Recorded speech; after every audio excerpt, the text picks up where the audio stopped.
Okay, the next item of business is a debate in the name of Gillian Martin on Climate Change Scotland Act 2009, Scottish Carbon Budgets Amendment Regulations 2025. I'd invite members wishing to participate in the debate to press the request to speak buttons now or as soon as possible. And I call on Gillian Martin, Cabinet Secretary, around 7 minutes, please.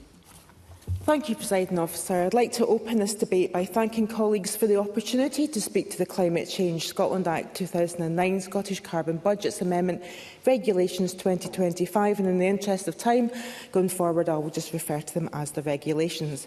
As members are aware, this Parliament approved the move to carbon budgets last year, which no party voted against, and the 2009 Act requires that ministers seek advice from the Climate Change Committee when setting those carbon budgets. As such, the CCC published its advice on carbon budgets for Scotland on the 21st of May. The Scottish Government considered this advice at pace and then laid the regulations in draft on the 19th of June to set the carbon budgets in legislation and provide new emissions reductions targets 2 months earlier than the statutory deadline to do so.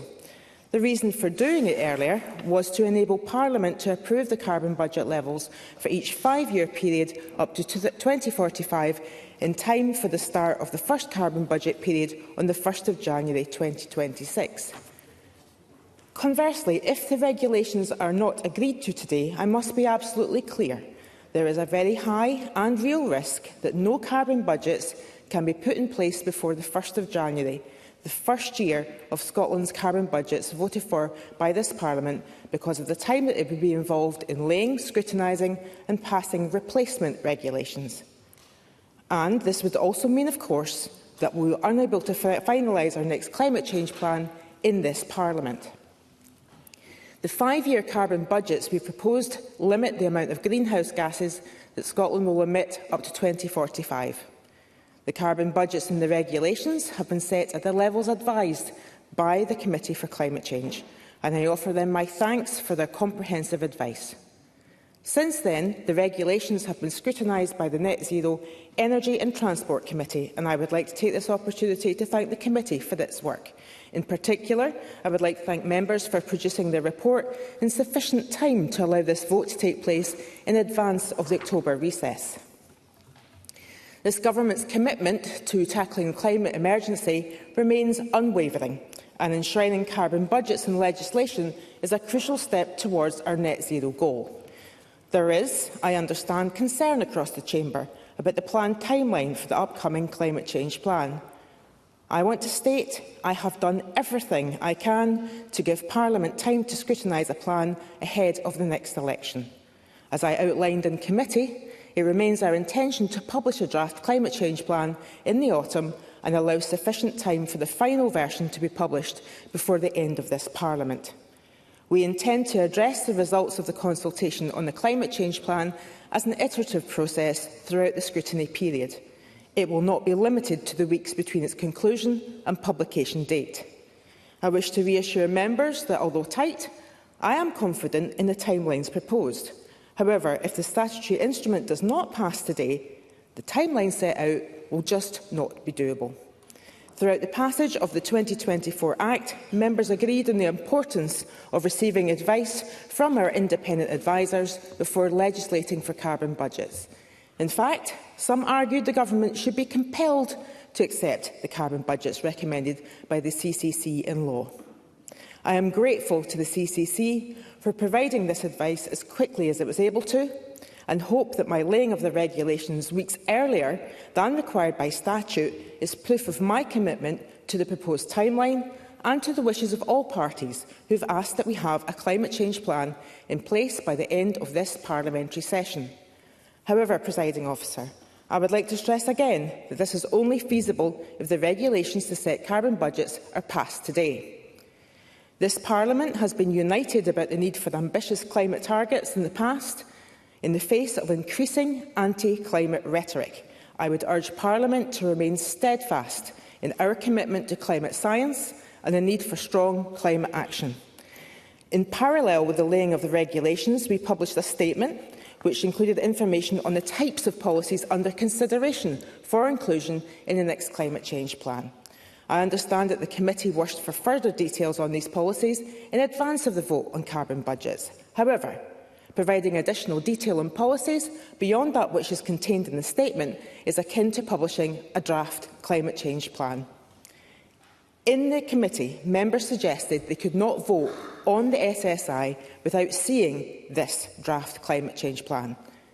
I have never said that a draft climate change plan could be produced before the carbon budgets were agreed. It is simply not possible. Indeed, the 2024 Act, which was passed by cross-party support, clearly outlined the sequence of events that would lead to a final climate change plan. We cannot produce a plan setting out how our targets will be met without certainty on what the targets are, and I have always been clear on that. I'll take an intervention from Douglas Lumsden. I thank the Cabinet Secretary for taking the intervention. Some of the proposals from the Climate Change Committee, the Government's already said that they won't be accepting things around agriculture, for example. So can you tell us, if you're not accepting some of the recommendations from the Climate Change Committee, what will you be putting forward instead to make up the gap for the savings that are not being taken? Always through the Chair. Cabinet Secretary, I can give the time back. As I said before, I gave the committee and members an indication of the types of policies that were being pursued in the climate change plan. However, the climate change plan will contain the level of detail required by the legislation. We did want to rule out certain policies that were advised by the Climate Change Committee because we felt that some of the things that were put forward were causing some uncertainty, particularly amongst the agriculture sector, and we wanted to make it clear for our support for the sector and our disagreement with that actual policy that CCC had put to us. Parliament will have 120 days to scrutinise the plan. No, I'm going to proceed. There's an hour debate for people to put forward their views, and I'll respond at the end. Parliament will also have 128 days to scrutinise the plan, alongside a 12-week public consultation to invite wider views. This will be time to have the detailed conversations on the content of the draft climate change plan. It is of the utmost importance to me that we bring people along with us in this journey. My door has always been open. It remains open to anyone in this chamber who wishes to engage with me. However, I would like to remind members that reaching net zero by 2045 remains a legal obligation. That has never been in question, nor is it in question that reaching it will require cross-party consensus on the difficult policy decisions that are required to get there. Today, Presiding Officer, Parliament has the opportunity to solidify Scotland's path to net zero in legislation, to reiterate our commitment to addressing this challenge head-on, and to focus on continuing to drive action forward for the benefit of our communities, now and for generations to come. And I urge Parliament to take that opportunity, meet the expectations of the public who want us to act, and my thanks goes to those organisations who have reached out to MSPs to ask them to vote for this instrument, which sets in train that action. Thank you. Thank you. And I call Douglas Lumsden up to 6 minutes. Thank you, Presiding Officer, and I do agree that this is a vitally important piece of legislation. But I feel is once again being rushed through the parliamentary process. Climate change legislation has been delayed, obfuscated, and is now in serious threat, I feel, of running out of parliamentary time before the dissolution of Parliament. But it is vital that it's looked at closely, because we do not know the cost or impact on families with what we are being asked to agree today. Because we have an SSI on carbon targets that has come before the climate change plan. A plan that we have waited and waited and waited for, Presiding Officer, a plan that was promised in 2023, and now more than 2 years late, we are promised that it will be published by the end of October, so that this Parliament, and more importantly the public, have an opportunity to consider, consult, respond and shape that most important strategy. But now we're being told that this cannot be published until these targets are set. We remain mystified as to why this has to be the order of things, why we are agreeing targets when we have no idea how this government planned to meet them. How can we say yes to the end point without understanding the process of how we are going to get there? This was the mistake that was made last time. How can we be sure that all our communities, and most importantly those living in poorer or rural communities, are properly consulted on the impact that these targets will have? Hopefully there will be some common sense around wood-burning stoves, for example, because as Jim Fairley tweeted during the storm last week, he had his wee stove keeping us warm. Good job his party's plan to ban them were derailed by the campaign led by the Scottish Conservatives. In looking at the SSI and amendments, the committee raised some significant concerns and asked for clarity from the government. Yes, I'll give way. Bob Doris, briefly. Mr Lumsden, I'm just wondering, I think you might be conflating the targets. Through the chair, please.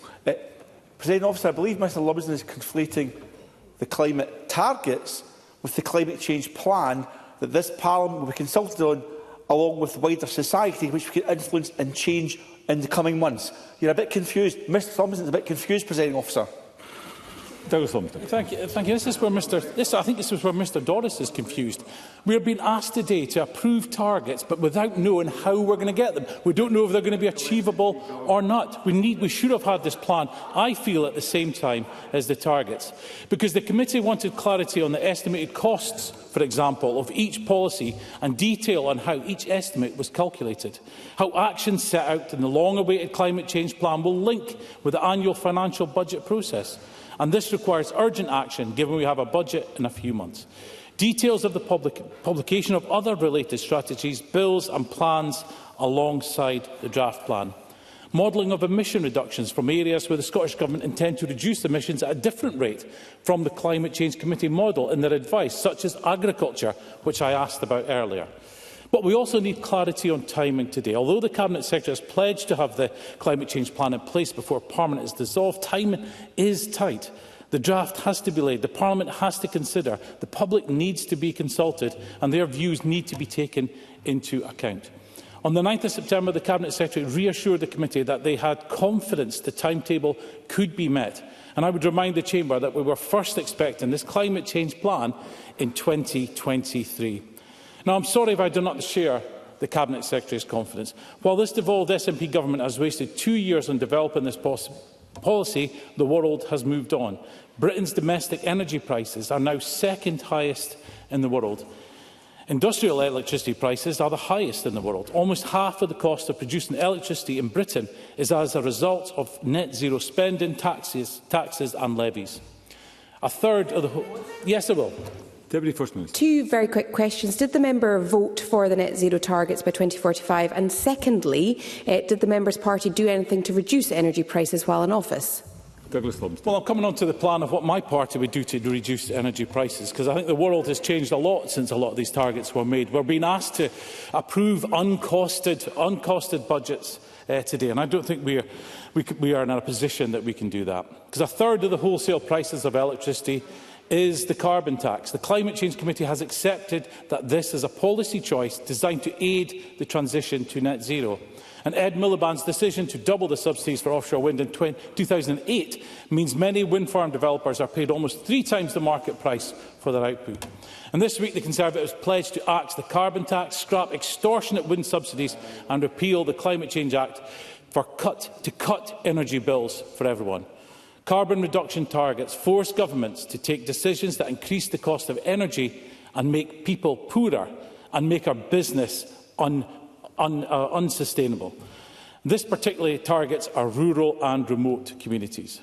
By axing the carbon tax for electricity generation, we would immediately save money on people's bills. For every single one of us, money in the pockets for everyone, money off energy bills. By scrapping renewable subsidies again, we would put money directly into the pockets of everyone. These are common sense solutions that would put money back in the pockets of hard-working Scots. So while we wait 2 years for the SNP to come up with a plan to make us all poorer, the Scottish Conservatives are quickly looking at ways that can make us all better off. Now, we want cleaner energy. We want to meet our global responsibilities when it comes to climate change, but we can do this through cleaner nuclear energy and also using our domestic supply of oil and gas instead of relying on imports. So we oppose this SSI laid before the Chamber today, and I would encourage colleagues to hold this SNP-devolved government's feet to the fire. This is writing a blank cheque for unlimited costs to meet these arbitrary targets. The majority of the committee did not approve these targets, The majority abstained. I do not have confidence in the targets. I do not have confidence in the timeframes. I do not have confidence in the plan or lack of one to cut emissions. And I do not have confidence in the government's ability to deliver change for the Scottish people. Thank you. Thank you. Just to advise the Chamber, we have no time in hand and already a lot of business to conduct before the end of play. So there is, members will need to stick to the speaking time allocation. I call Sarah Boyack up to 5 minutes. Thank you, Presiding Officer. This debate is crucial. We all know why we're here, because the Scottish Government didn't meet their annual climate targets in 9 out of 13 years, even though the targets were capable of being met. And without a comprehensive and specified plan, there's no way we will meet these purported targets to net zero. And the UK Climate Change Committee is clear that the 75% emissions target for 2030 in 5 years' time won't be met till 2036. Now, I want to be clear. We support the principle of legally binding carbon targets, but we urgently need the plan to deliver on them, and we don't have that. And we are in a climate emergency, and we're not just seeing wildfires and flooding in southern Europe and East Asia, we're seeing them in Scotland. This week, SEPA issued water scarcity warnings across key parts of Scotland, while at the same time Storm Amy saw communities cut off from electricity and suffering from flooding. So we're going to get more and more extreme weather hitting communities and businesses, so we urgently need action and a plan from the Scottish Government. An acceleration in emission reductions, investment in adaptation to protect communities and businesses, and a focus on the highest emissions, targeting mitigation and adaptation, our homes and buildings, transport, land and industry. But when we discussed this at the Net Zero Committee, it was striking that there was no detail about the implementation. And that's absolutely critical. It's not just the plan, it's also going to be robust, sector-specific strategies. Now, I'm going to focus mostly on housing because there's so much more we could do and must do. By 2035, the UK Committee on Climate Change says that the majority of homes should be heated by using low-carbon electric or heat networks. And while we've got standards to reduce emissions in new buildings and the requirement of some form of renewables, we urgently need to see more support for existing households to decarbonise in a way that's affordable. I've regularly pushed the CABSEC on the issue of the end of support for homeowners to install solar panels before they do the heat pump. The Cabinet Secretary always says that budgets are tight, but this is the year where the Scottish Government got an additional £5.2 billion from the UK Government. So it's not actually about the Cabinet Secretary on her own. It is the whole of the Scottish Government. They all need to invest in climate adaptation to support local supply chains, create jobs, reduce people's bills and cut our emissions. Last week, when I was at our Labour conference, I attended a raft of meetings looking at the positive impacts, investment in community solar projects, the work on making people's homes more energy efficient, again a win-win, and investment in local communities.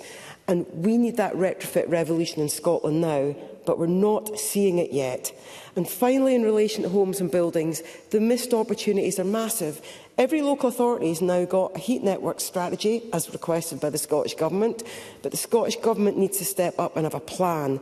In my region, we've got massive opportunities. Shawfair, where Midlothian Council's publicly owned heat network has powered 3,500 new homes with energy from waste. And we could have projects across the region. We've got Barrack Bank coming soon, offshore wind project. But without a joined-up approach, the government pays the developers to turn off the turbines when we've got too much electricity. So why don't we link it together and support our local authorities now? It's good that the Cabinet Secretary for Transport's here. People need public transport across the country, and they need the infrastructure that lets them use their EVs and that it's affordable for freight and logistics businesses to be able to decarbonise.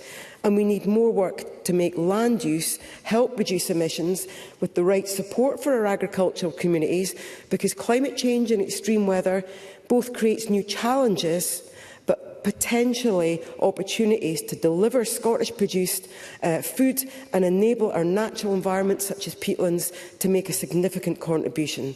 But we've discussed this for years, and As we debate this SSI, it's deeply disappointing we don't have a plan.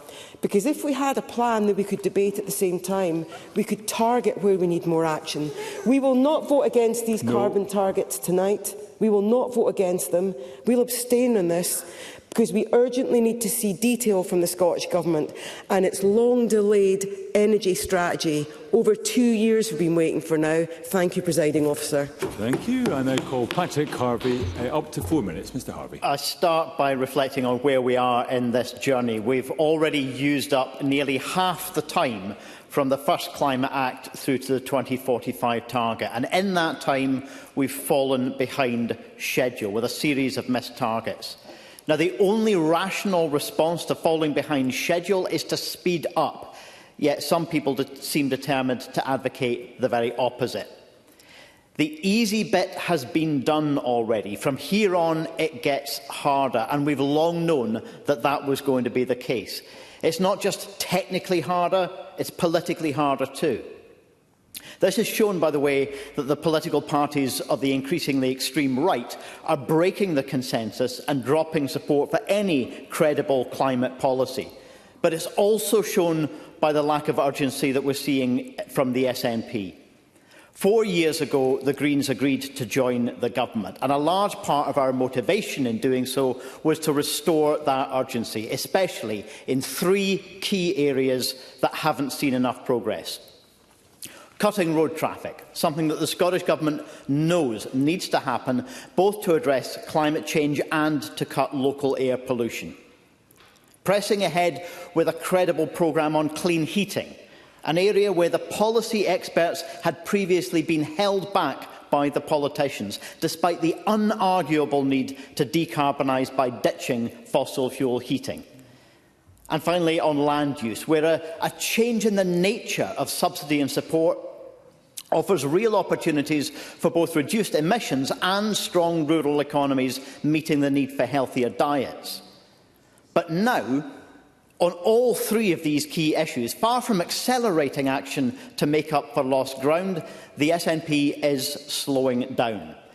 A 20% target to cut car traffic has been dropped. Not revised, as the government originally announced, as there has been no replacement for that target. I'm afraid I don't have time with 4 minutes. The Heat in Buildings Bill, already wildly overdue, now has only a few months left to pass through Parliament, and that confirms to me the suspicion that the government have absolutely filleted it of any serious delivery mechanisms. Presiding Officer, the Scottish policy landscape, including on climate, is littered with targets that were introduced with no mechanism to deliver, and it now seems clear that the government intends to do the same again on clean heat. And the government, finally, is also rejecting the advice of the UK Climate Change Committee on how to cut agriculture emissions. And so far, there is no indication anywhere of any alternative actions that can compensate for the watered-down climate change policies in these 3 key areas. The Greens recognise that carbon budgets must be set if we're going to see a new climate change plan come forward, and that plan is urgent. It is, after all, actions that cut emissions, not targets or budgets. So we won't oppose the vote on the carbon budgets. But it does seem clear that instead of accelerating action, the SNP are slowing down in key areas. And I cannot begin to see how any climate plan they produce in these circumstances can get Scotland back on track in cutting emissions. I expect them to go into next year's election with a lacklustre plan.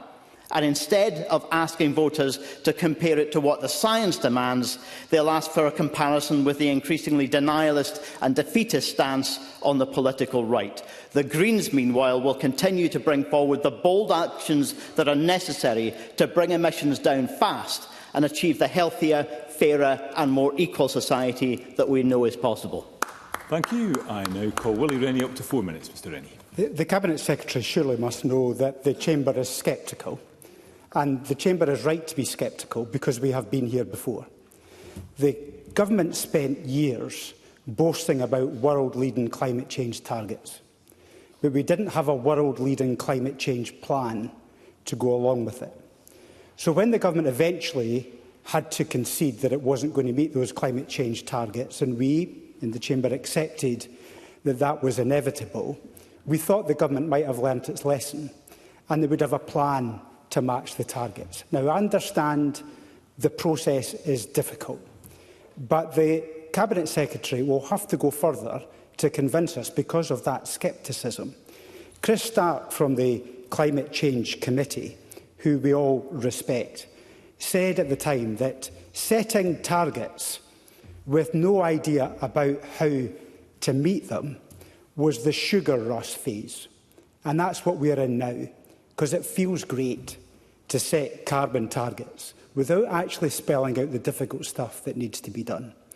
And I accept that it is hard to do these things. That, you know, if it was easy, we would have done it ages ago.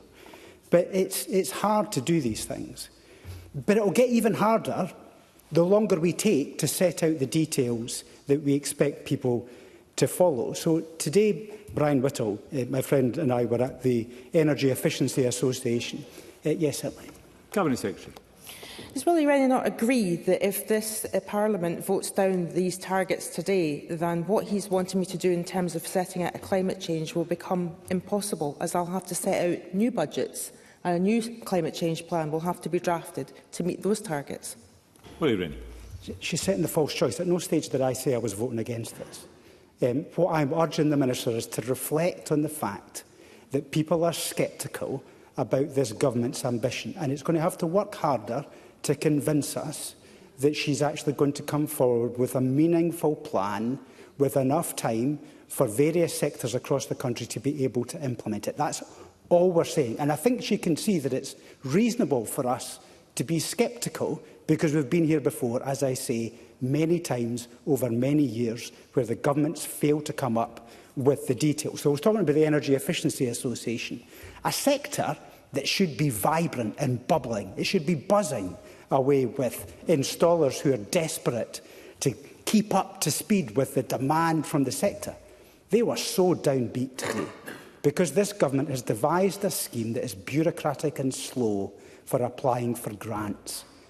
They should be desperate to take on apprenticeships, to take on workers to meet that demand, and they're not. So we're losing sectors, the confidence of them that this government means what it says. Also take farmers. Farmers have been waiting for years to get the Future Agricultural Support Scheme in place. Meanwhile, the looming target of the beginning of the next decade for a massive reduction in carbon emissions was looming. But we didn't have that for years. It took a long time. They wanted a plan so that they would know what to work for. People are innovative. People can really change and adapt to what's been expected of them. We've seen that before when targets and plans have been set out for sectors. But if we keep on punting it into the future, because it's just a little bit too difficult, then we're not going to allow us to be able to meet those targets that is going to be passed through the Parliament today. So I hope the Minister takes that message and understands that she's going to have to work harder to convince us. Thank you, Mr Rennie. We move to the open debate. I call first Michael Matheson to be followed by Edward Mountain. Up to 4 minutes, Mr Matheson. Thank you, Deputy Presiding Officer. I think it is worth reflecting on the reason as to why we are in this position, because last year Parliament collectively came together and agreed that we should move to a carbon budgeting system, a system which is used in other jurisdictions and one which we recognise will provide greater clarity, transparency and accountability around how we go about achieving our climate targets and the policies which will be deployed in order to do so. And the reason we're making that shift is because the annual targets which we set became a very cluttered environment with catch-up plans, and it became increasingly difficult for Parliament to scrutinise exactly what was going on and how it was going to be achieved. And there's no doubt in the evidence that we have seen from other jurisdictions and also from the evidence we've had from the Committee on Climate Change, carbon budgets will improve that process over a multi-year period, providing a more reliable way for Parliament and parliamentarians to scrutinise that process. But I think as we move into the second phase of tackling climate change, having achieved over half of the target so far, It is going to be absolutely critical that we're able to deliver the type of stability and consistency and ambition with investment behind it in order to make sure that we can deliver the targets which have been set.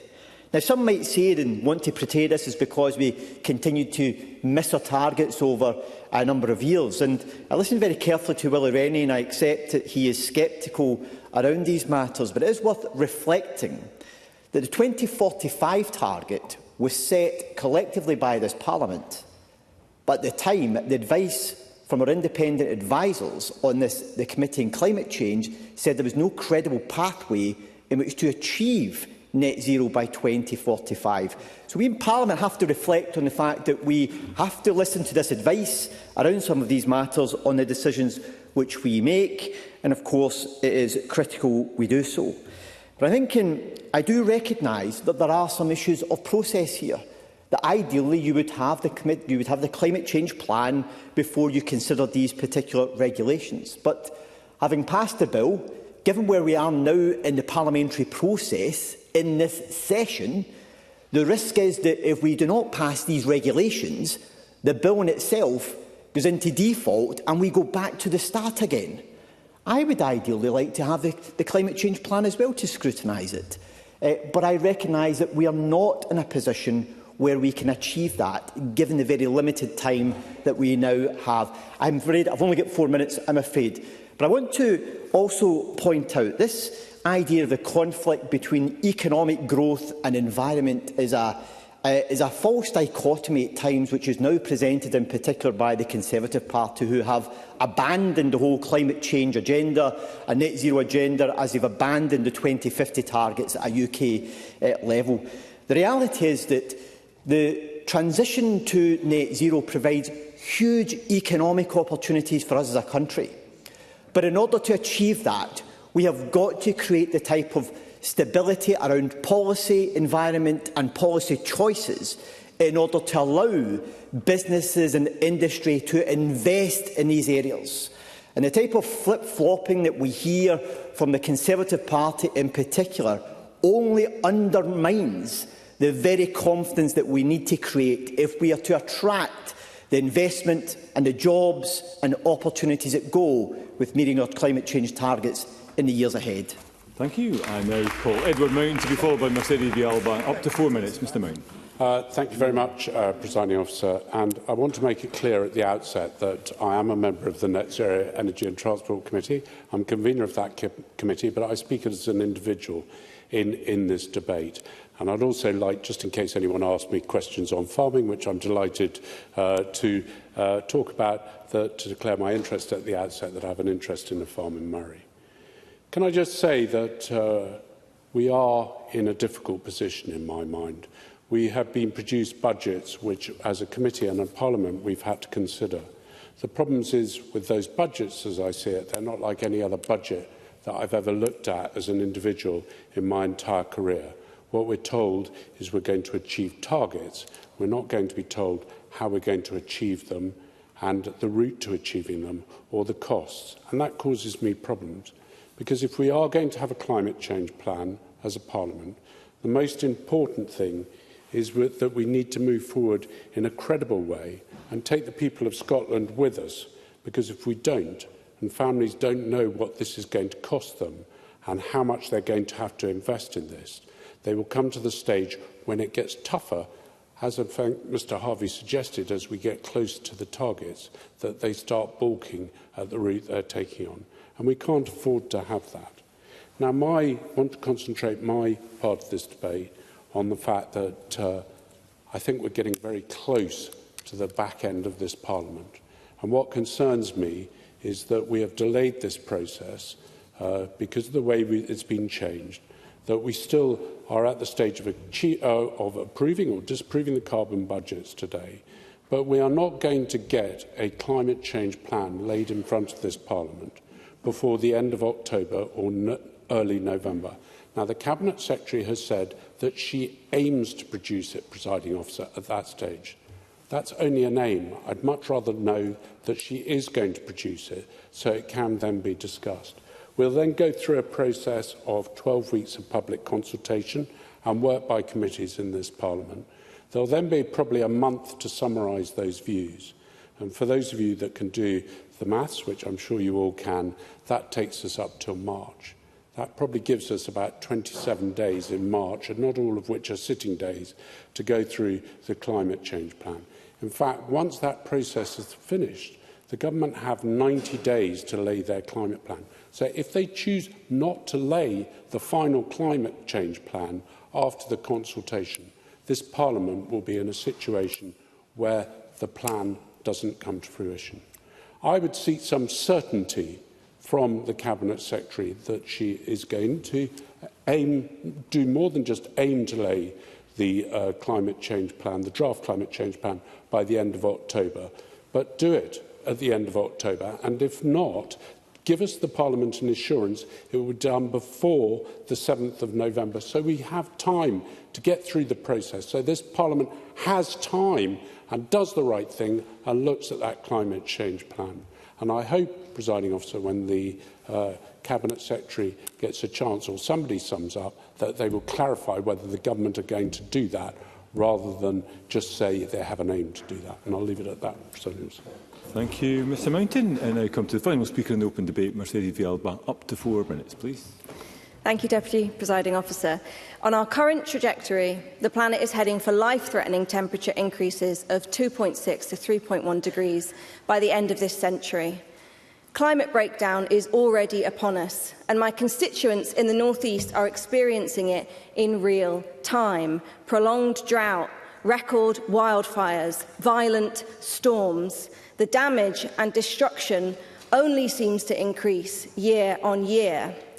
Yet it is in this context that the Scottish Government chose to pull its heat and buildings bill, chose to scrap its car kilometre reduction target and chose to ditch its legally binding greenhouse gas emissions by 2030 target. Why on earth, and at a time like this? Not because it had to, not because it couldn't be done, but because of its own inaction year after year after year for 18 long years. That's why we're debating the setting of carbon budgets today. But with scant detail or much of a plan from the SNP, it will be cold comfort to those on the sharp end of climate change in my region. Presiding Officer, we know that domestic and commercial energy use, including heating, accounts for 20% of Scotland's emissions. Indeed, the UK spends more money on wasted domestic heating than any other country in Western Europe. Inefficient boilers, combined with poorly insulated walls and roofs, cost us a fortune in energy bills. Meanwhile, some rogue operators are going around cashing in by flogging inappropriate insulating so-called solutions which cause havoc in old buildings, leading to damp and mould and costly repairs. But there is another way. A national retrofit plan to reduce our reliance on imported gas and create thousands of well-paid, unionised jobs in construction, in manufacturing and in fitting. Builders, plumbers, joiners, all trained and deployed here in Scotland. And that's not all. The second largest emitting sector, with almost 20% of Scotland's emissions, is agriculture. Food production is absolutely essential to our nation and to my region, but it doesn't have to cost the earth. It's possible to balance the land needs of crops, livestock and wildlife and reap the benefits of them all by promoting climate and nature-friendly farming, by breaking up land monopolies and by supporting smallholdings, tenant farms and crofts. There can be a farming revolution where farming enhances nature and we're all the better off for it. But there's yet still more that we can do. The nationalisation of ScotRail in 2022 was our chance to make a real difference for Scotland's energy transition. But the SNP government are missing this opportunity, throwing away a chance to decarbonise transport while creating a reliable, affordable public service. Labour want a clean... I'm afraid I don't have time. Labour want a clean, green, electrified rail network that drives down emissions and gets people out of traffic, out of pollution and into work. The Scottish Government can and must do more to encourage a society-wide modal shift from road to rail, both for passengers and freight, to keep pace with these ambitious carbon budgets and emissions reductions targets. We must accelerate the electrification and decarbonisation of Scotland's railways. Whether in home heating, agriculture or transport, these are devolved areas where we have the power here in Scotland to make a change for the better.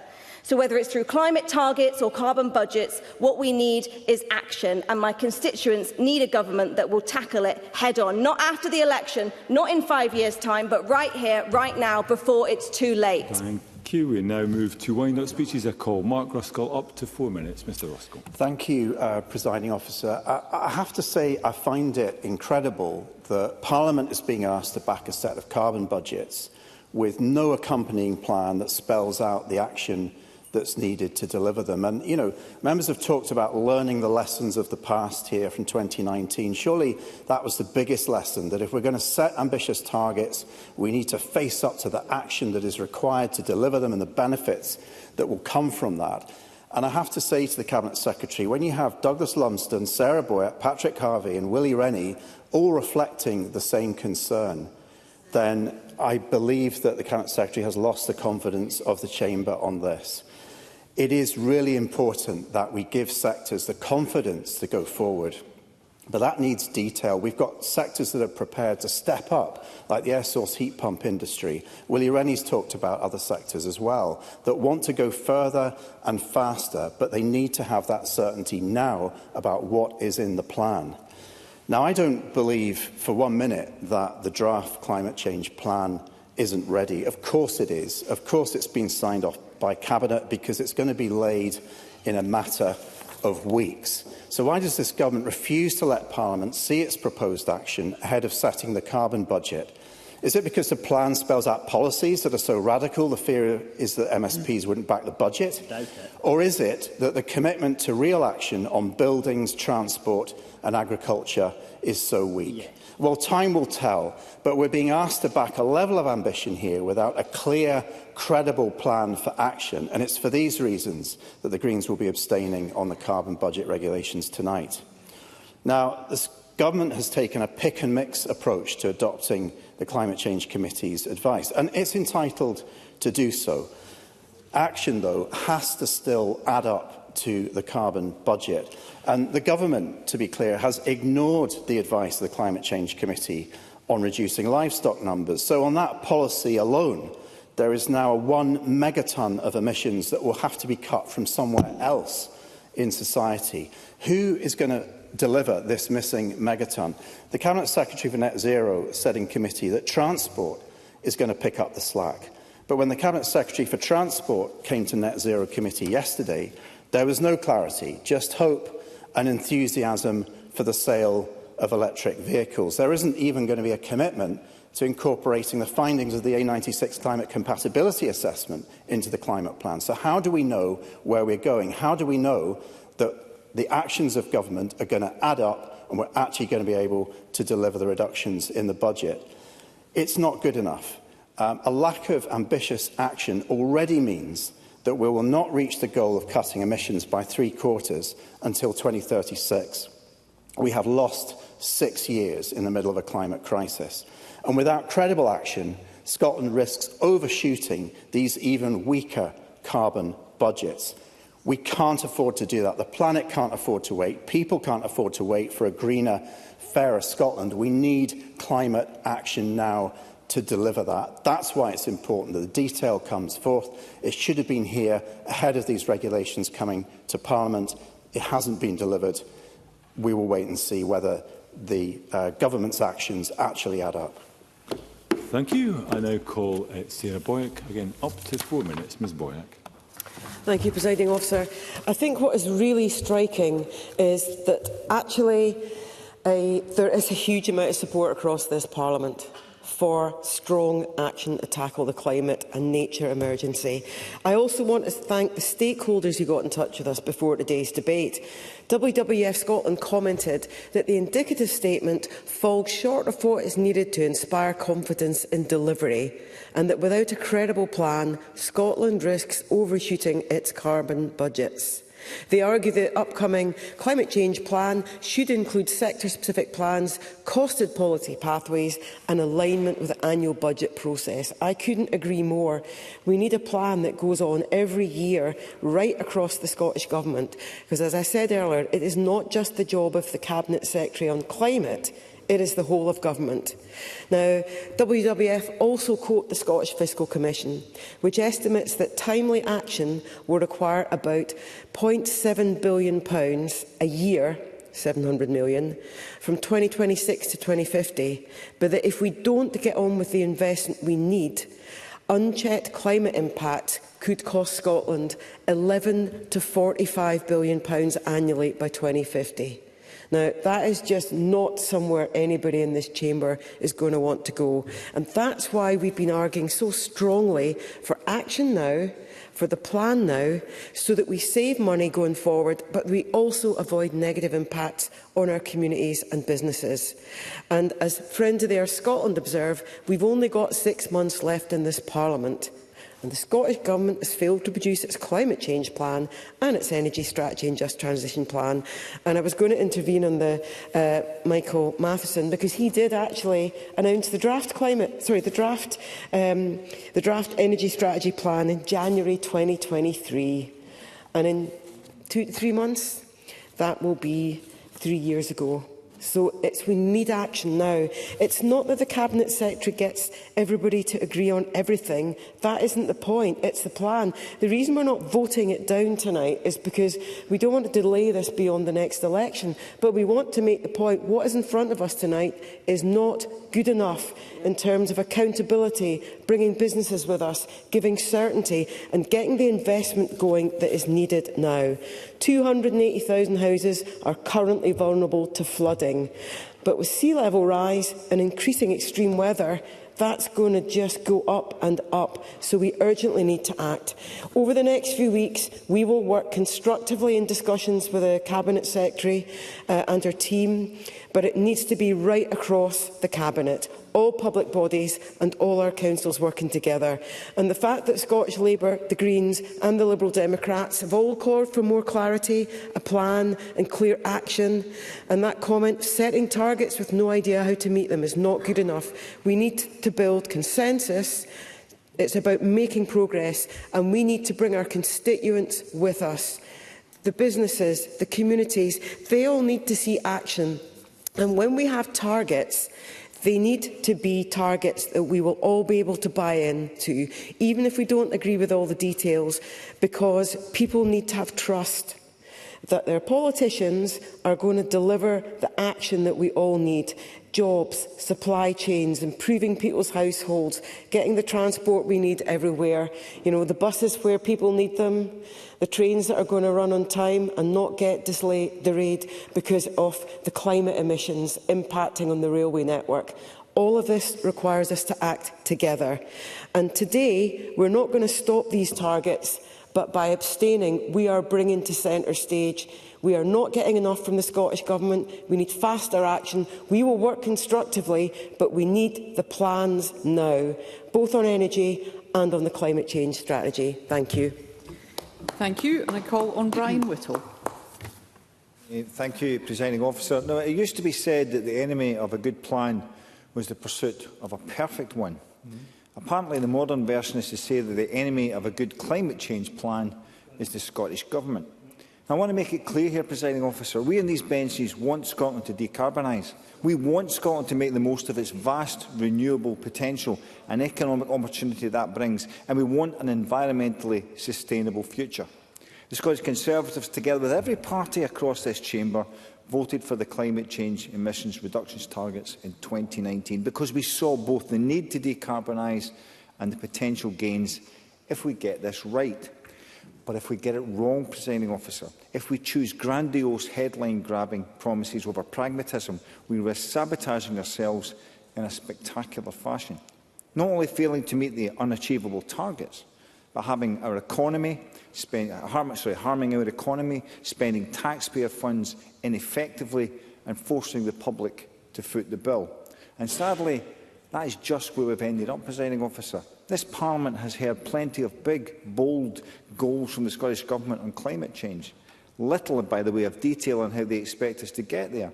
And when there is detail, it's usually late, unrealistic, or both. Take the target to convert 1 million homes to heat pumps by 2030. A big, bold goal, Presiding Officer, but under scrutiny from these benches, it soon became clear the Scottish Government had given almost no thought to how it would reach these objectives or what the implications might be. They hadn't considered whether the supply chain for heat pumps was strong enough to supply that many units, or what it would do to make sure that was so. They hadn't considered who was going to install these 1 million heat pumps, who was going to pay for them, never mind who was going to maintain them. And when they eventually did turn their minds to these questions, it was too late. They'd set themselves a goal and turned it into an own goal. The future of the global economy is a race for energy and the resources needed to harness it. Who can produce, who can store, who can export the greatest amount most cheaply and most consistently? Scotland can be a leader in this race. In the same way we built a global reputation for oil and gas, we can and are building a global reputation for renewable energy. For Scotland to succeed in the race to net zero, our goal should not be to come first, but to finish in a position of strength. That means using our skills and knowledge and energy resources to help the world decarbonise and through that help to meet the costs of our own journey to net zero. Whether it's leading in the development of floating offshore wind, becoming a key manufacturing centre for subsea cables, or combining our oil and gas knowledge with our renewable energy potential to become the dominant hydrogen producer in Europe, we can become a global renewables hub. The decisions we make how we decarbonise will determine whether our energy industry evolves and thrives in the new era of renewables or dies out. That means we must not write off our oil and gas sector, but make it the foundation on which the renewable future is built.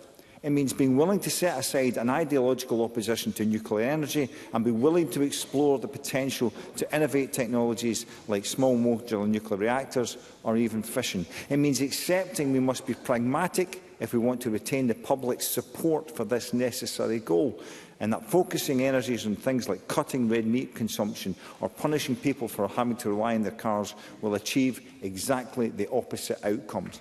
It means taking the time to prepare and plan for the future and how long it will take to reach that in a practical way, not declaring proudly when we will arrive and then discovering the only way to do that involves scaling Mount Everest wearing a T-shirt and flip-flops. Fail to prepare, Presiding Officer, and you prepare to fail. This is what we've seen time and time again on what comes to this government and climate change. My colleagues and I will not be supporting the passage of this SSI, not because we oppose decarbonising and renewable energy, but because we cannot support an approach to that which prioritises getting it done over doing it right, because we cannot support targets laid yet again without any notion of how we get there. Presiding Officer. Thank you, and I call on the Cabinet Secretary to wind up to 6 minutes, please. Thank you, Presiding Officer. So I'd like to be clear on the topic of sequencing. The 2024 Act, which was passed with cross-party support, outlines the sequence of events that result in a final climate change plan. Within this, the deadline to lay a draft climate change plan in Parliament is 2 months after the carbon budget regulations come into force. This is set in statute. I have always been clear this is the order in which the regulations in the plan would be developed. In fact, if you let me finish this point, Ms Villalba, no other UK nation is compelled to produce a climate change plan in draft at the same time that they lay their regulations associated with carbon budgets. And I'll take Mercedes Villalba. Mercedes Villalba.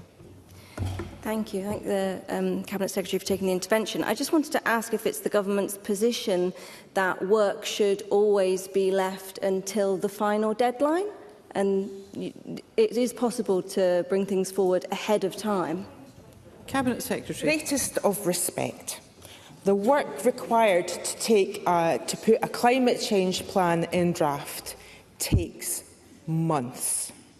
It takes months because you have to adjust maybe some of your proposals based on advice you get from the Climate Change Committee. You need to speak to your Cabinet colleagues about what is possible within their portfolio, which I have done, and I am very grateful to them for their pragmatic approach and for the suggestions that they have brought forward. Now, I understand and I agree with the urgency felt by most across the chamber on tackling the climate emergency. I'm afraid I really can't reconcile that sentiment with the prospect that members may sit on their hands and abstain on these regulations today. And I did hope that my intelligence and my thoughts about where people might go with the vote were wrong, and that they would work with me in supporting these regulations based on the advice of the Committee for Climate Change. The Committee for Climate Change, at which some members asked me to accept their advice without any actually, they wanted me to be compelled by that advice, no matter what it was, even well before we started to work on a climate change plan. I just can't reconcile that. But listen, it's not my job to tell people what's politically expedient to do. What I want to do, Mr Whittle, I want to address some of the comments that people have made in the debate. Douglas Lumsden may be mystified, but the law is very clear in the process. I've set out the law on the process. No other UK nation has to bring a climate change plan in draft at the same time as these regulations. The timing has been set out to the committee alongside the carbon budgets. It is a shame that others want to be associated with the rhetoric of Douglas Lumsden. I know that they have very different policy messages, but if they vote alongside them, then I find that quite disappointing, to be honest. Patrick Harvey says a plan must match the carbon budget. The Committee for Climate Change is very clear to me and to others that they do not dictate the policies that we would use. That is up to Parliament and governments to decide. As I said to Willie Rennie, the Climate Change Plan will put forward the plan that matches the targets. Parliament, I'm getting the sense that Parliament is not going to vote down the targets, but most of Parliament look like they are abstaining. I find that, again, very disappointing. Michael Matheson rightly pointed out that the importance of stability and staying the course on their climate ambition. Now, I was told very recently by a company that's about to base themselves in Glasgow, Hitachi, that the reason why they have chosen Glasgow as their location in the UK for the UK headquarters is because Scotland is staying the course on their climate ambition. Glasgow has set their ambition for a net zero city by 2030 and Scotland has set their ambition by 2045. That's what brings in investment. In a very uncertain world, where you can provide policy stability and ambition, it's incumbent on you to do so. I'll take Patrick Harvey. Patrick Harvey. To the member for giving way, and perhaps this is one reason why we're not seeing the investment in the clean heat sector that we could be seeing if government was giving crystal clarity. Does the Cabinet Secretary accept that the criticisms that have been made this evening are not only about process, they are also about substance, because the very areas where the new climate plan needs to accelerate action are the areas where the SNP has been slowing down, watering down, diluting and delaying? Cabinet Secretary. But this is about process. The process is that we vote on the carbon budgets. We have set out our carbon budgets. We have taken on the recommendation on the level of those carbon budgets and put it before Parliament to vote on today. That will set and train us delivering the draft climate change plan. Now, I have said that it is my aim to give that to Parliament and the committee by the end of October. Obviously, it's up to the Bureau about when that happens. But I said time and time again that I wanted to give Parliament the most amount of time for scrutiny on the draft climate change plan. And it is a draft climate change plan which can be altered and changed before we publish the final climate change plan, which I have set out a commitment to do by the end of this Parliament. I only have 30 seconds and I want to make some other points. I'm afraid the Cabinet Secretary must wind up. Yeah. So, I am disappointed that people may abstain in this. I am disappointed, but listen, that's for me to have my own disappointment. I think the ENGOs that got in touch over the last week to ask members to vote for these carbon budgets will also be disappointed, and the people who support them, who want to see Parliament working as one together on climate action, will be disappointed as well. I would like to think that in the next 5 minutes there might be some soul-searching around this, and that those who have set out their position of sitting their hands may take the better option, and will be able to look those ENGOs and those people that want us to get on with this in the eyes and say that they supported the carbon budgets as set out by the Committee for Climate Change. Presiding Officer. Thank you. That concludes the debate on Climate Change Scotland Act 2009, Scottish Carbon Budgets Amendment Regulations 2025. It's now time to move on to the next item of business, which is consideration of Business Motion 19267 in the name of Graham Day on behalf of the Parliamentary Bureau setting out a business programme, and I call on Graham Day to move the motion. I move, Presiding Officer. Thank you. No member is asked to speak to the motion. The question is that motion 19267 be agreed. Are we all agreed? The motion is therefore agreed. The next item of business is consideration of Parliamentary Bureau Motion 19268 on suspension of standing orders, and I ask Graham Day, on behalf of the Parliamentary Bureau, to move the motion. Move, Presiding Officer. Thank you, Minister. And I call on Alexander Stewart. Thank you, Presiding Officer. The Parliament's prime duty is to pass effective legislation. I know members will agree that that can only be done if there is effective scrutiny right across the Chamber and committees. In relation to the LCM, which will be debated tomorrow, it is important to issue with reference to fraud protection and prevention.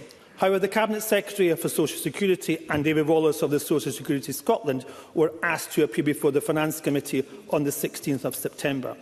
And that was intimated by the convener, Kenny Gibson, because of the concerns about a Scotsman article which appeared in August.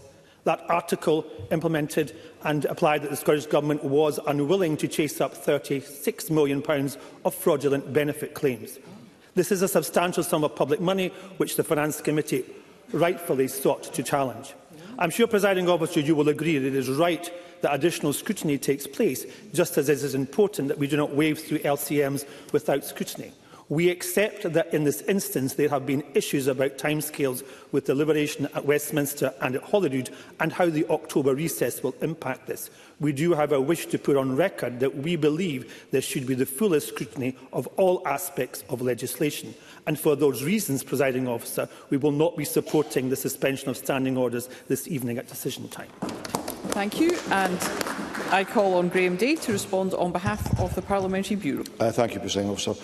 Amendments to the Public Authorities Fraud, Error and Recovery Bill that the supplementary LCM covers were only tabled on the 3rd of October. The supplementary LCM was also lodged on the 3rd of October. The UK Government have advised that the bill will reach the last amending stage on the 15th of October, while the Scottish Parliament is in recess. Therefore, the only options are either to suspend standing orders so the motion on legislative consent can be considered by Parliament before the October recess, or leave it until after the October recess, at which point the bill will have passed the last amending stage. On balance, I have taken the view that it is preferable for Parliament to have an opportunity to consider the motion on legislative consent, while the Parliament's views can still influence the final form of the bill.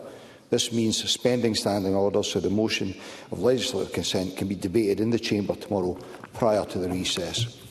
Prior to reaching that conclusion, my officials sought the views of the Social Justice and Social Security Committee and the Delegated Powers and Law Reform Committee.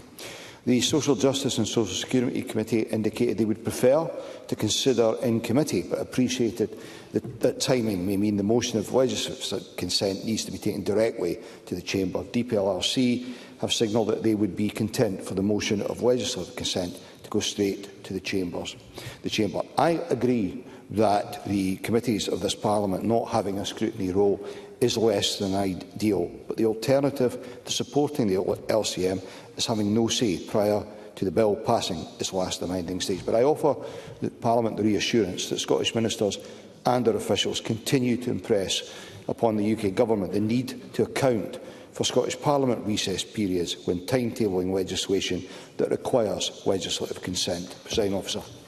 Thank you. The question on this motion will be put at decision time. The next item of business is consideration of Parliamentary Bureau Motion 19269 on approval of an SSI, and I ask Graham Day, on behalf of the Parliamentary Bureau, to move the motion. Move, Presiding Officer. Thank you, Minister. No member has asked to speak to the motion. The question on this motion will be put at decision time. The next item of business is consideration of 4 Parliamentary Bureau motions, and I ask Graham Day, on behalf of the Parliamentary Bureau, to move motions 19270 and 19271 on approval of SSIs, and 19272 and 19273 on designation of lead committees. Move, Presiding Officer. Thank you. And the question on these motions will be put at decision time, and there are 9 questions to be put as a result of today's business.